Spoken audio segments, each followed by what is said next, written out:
Hello students, welcome to my Bengali study channel. Bengali study চ্যানেলের পক্ষ থেকে তোমাদের সকলকে স্বাগত। প্রিয় 2025 সালের উচ্চ মাধ্যমিক শিক্ষার্থী বন্ধুরা, আজকের অনলাইন ক্লাসে আমি তোমাদের জন্য রাষ্ট্রবিজ্ঞানের নবম অধ্যায় থেকে মাত্র একটি গুরুত্বপূর্ণ 8 মার্কের প্রশ্ন শেয়ার করব। এই প্রশ্নটি তোমাদের আপকামিং উচ্চ মাধ্যমিক টেস্ট এবং ফাইনাল এক্সামের জন্য অত্যন্ত গুরুত্বপূর্ণ। তাই তোমরা যদি নবম অধ্যায়ের এই প্রশ্নটি এক্ষুনি ভালো করে দেখে রাখো এবং পরীক্ষার প্রস্তুতি নিয়ে থাকো, আমি আশা করি এর বাইরে তোমাদের একটি প্রশ্নও আসবে না। তোমাদের আমি নবম অধ্যায় থেকে মাত্র 3টি 8 মার্কের প্রশ্ন শেয়ার করলাম। এই 3টি 8 মার্কের প্রশ্ন যারা যারা আমার চ্যানেল থেকে পড়বে, আমি 100% চ্যালেঞ্জ সহকারে তোমাদের বলতে চাই, এই 3টি প্রশ্নের মধ্যে তোমরা একটি 8 মার্কের প্রশ্ন কমন পেয়ে যাবে। এর বাইরে তোমাদের একটি প্রশ্ন পড়া লাগবে না। তাই সবার আগে তোমরা এই 3টি প্রশ্ন দেখে নাও। আজকে তোমাদের আমি একটি প্রশ্ন শেয়ার করছি এবং এর আগে 2টি ভিডিওতে আমি 2টি প্রশ্ন অলরেডি শেয়ার করে দিয়েছি। যদি তোমরা দেখে না থাকো তাহলে আমার চ্যানেলে গিয়ে যে প্লেলিস্ট করা রয়েছে সেখান থেকে তোমরা দেখে নেবে। এবং যারা আর্থিকভাবে দুর্বল, যারা পিছিয়ে পড়া স্টুডেন্ট, যারা টিউশন পড়তে পারো না, সেই সমস্ত ছাত্রছাত্রীরাও যদি শুধুমাত্র আমার এই চ্যানেলের ভিডিওগুলি দেখে খাতায় টুকে এখন থেকে ভালো করে স্টাডি নিয়ে পড়াশোনা শুরু করো, তবুও তোমরা অন্যের চাইতে হলেও এক ধাপ এগিয়ে থাকবে। আমি তোমাদের কাছে বলতে চাই, তোমরা শুধুমাত্র যদি কন্টিনিউ প্রথম থেকে শেষ পর্যন্ত আমার চ্যানেলের ভিডিওগুলো দেখে ভালো করে পড়ো, তো তোমাদের আমি সিলেবাস ওয়াইজ যেহেতু কমপ্লিট করে থাকি, সেহেতু তোমাদের এর বাইরে একটি প্রশ্ন পড়া লাগবে না। সমস্ত প্রশ্নই তোমরা প্রতিটি অধ্যায় থেকে তোমরা কমন পেয়ে যাবে। শুধুমাত্র তোমাদের রাষ্ট্রবিজ্ঞান বিষয় আমি আপলোড করে থাকি না, এর পাশাপাশি তোমাদের যে বাংলা বিষয় রয়েছে, ইতিহাস রয়েছে, সেই সমস্ত সাবজেক্টের বড় প্রশ্ন, ছোট প্রশ্ন সমস্ত ভিডিও আমি আপলোড করে থাকি। তাই আলোচনা শুরু করার পূর্বেই তোমরা যারা নতুন আমার এই চ্যানেলে ভিডিও দেখছো, তারা অবশ্যই আমার এই চ্যানেলটিকে সাবস্ক্রাইব করবে এবং পাশে থাকা বেল আইকন বেলটি প্রেস করে অল নোটিফিকেশন অন করে দেবে, যাতে করে আমার ভিডিও ছাড়ার সঙ্গে সঙ্গে সবার আগে তোমাদের কাছে পৌঁছে যায়।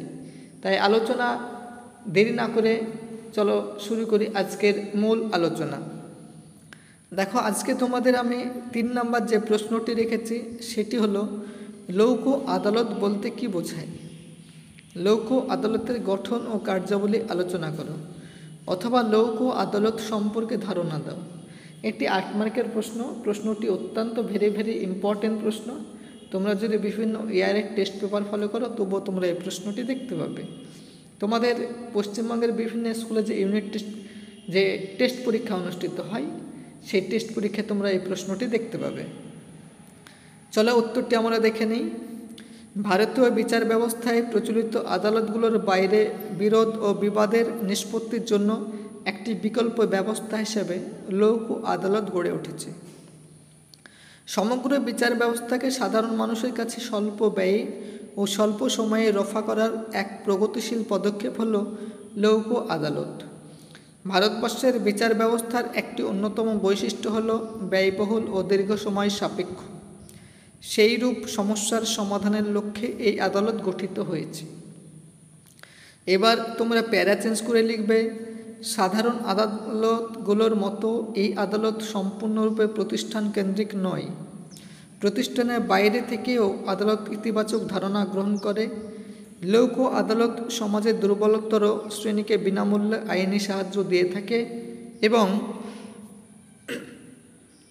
মামলাগুলো দ্রুত নিষ্পত্তি ঘটায়।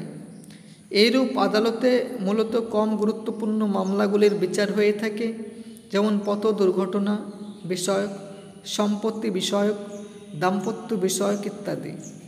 এবারে তোমরা পয়েন্ট করবে লৌহ আদালতের গঠন। 1987 খ্রিস্টাব্দে ভারত সরকারের আইন মন্ত্রক মূলত সমাজের দুর্বলতর শ্রেণীকে বিনামূল্যে আইনি সাহায্য দেওয়ার উদ্দেশ্যে লৌহ আদালত গঠন করে। 1994 খ্রিস্টাব্দে এই আইনটি সংশোধন করে কেন্দ্র, রাজ্য ও জেলা ও তালুকে আইনগত পরিষেবা কর্তৃপক্ষ গঠন করা হয়। আর এই কর্তৃপক্ষের ওপরই লোক আদালত গঠনের দায়িত্ব দেওয়া হয়। এইরূপ আদালতে একজন জেলা বিচারক ও তার মনোনীত কোনো অধস্তন বিচারক বা কোনো ম্যাজিস্ট্রেটকে নিয়ে গঠিত হয়ে থাকে। ভারতীয় সংবিধানের ৪র্থ অংশে বর্ণিত নির্দেশমূলক নীতিতে দুর্বল ও আর্থিকভাবে পিছিয়ে পড়া শ্রেণীকে স্বল্প ব্যয়ে বিচার কার্য চালানোর যে নির্দেশ রাষ্ট্রকে দেওয়া হয়েছে তারই বাস্তবায়ন ঘটেছে এরূপ আদালতের মাধ্যমে। পরের পয়েন্ট আলোচনা করার পূর্বেই তোমরা যারা নতুন আমার এই চ্যানেলে ভিডিও দেখছো তারা অবশ্যই আমার এই চ্যানেলটিকে সাবস্ক্রাইব করবে, লাইক করবে, কমেন্ট করবে এবং চ্যানেলটি শেয়ার করবে। কারণ আমার এই চ্যানেলটি যেহেতু নতুন, সেহেতু আমার এই চ্যানেলটি যাতে ভবিষ্যতে অনেক দূর প্রসারিত হয়, অগ্রসর হয় এবং চ্যানেলটির গ্রোথ হয় এবং চ্যানেলটি যাতে কন্টিনিউ তোমাদের সাপোর্ট এবং সহযোগিতা করতে পারে, সেই জন্য তোমাদের সাপোর্ট এবং সহযোগিতা আমি একান্তই কামনা করি। তাই আলোচনা দীর্ঘায়িত না করে চলো আমরা শুরু করি আজকের মূল আলোচনা। এবারে তোমরা পয়েন্ট করবে লোক আদালতের উদ্দেশ্য। দিল্লিতে সর্বপ্রথম লোক আদালত বসে। গান্ধীজির মহানুভবতার পরিচায়ক ও দ্রুত স্বল্প ব্যয়ে ন্যায় বিচারের লক্ষ্যে লোক আদালতের ভূমিকা গুরুত্বপূর্ণ। লোক আদালতের উদ্দেশ্যগুলি হল: ১ নম্বর, অপেক্ষাকৃত কম গুরুত্বপূর্ণ মামলাগুলোর বিরোধ নিষ্পত্তি লোক আদালতে করা হয়। ২ নম্বর, ভারতীয় বিদ্যমান বিচার ব্যবস্থার উপর চাপ লঘুকর করা। ৩ নম্বর, স্বল্প ব্যয়ে দ্রুত ন্যায় বিচার প্রতিষ্ঠা করা এবং দরিদ্র নিপীড়িত মানুষদের স্বার্থের সংরক্ষণ করা। এবারে তোমরা পয়েন্ট করবে লোক আদালতের কার্যাবলী। বিচার কার্য সম্পাদনের ক্ষেত্রে লোক আদালতের দৃষ্টিভঙ্গি ইতিবাচক। এইরূপ আদালত প্রতিষ্ঠান কেন্দ্রিক ধারণাকে আংশিকভাবে বাতিল করেছে।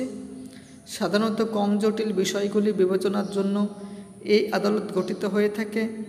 মূলত সেই সমস্ত বিচারগুলোর মামলা লোক আদালতের হয়ে থাকে। ১ নম্বর, যেসব মামলা দীর্ঘদিন কোনো নিষ্পত্তি হয়নি।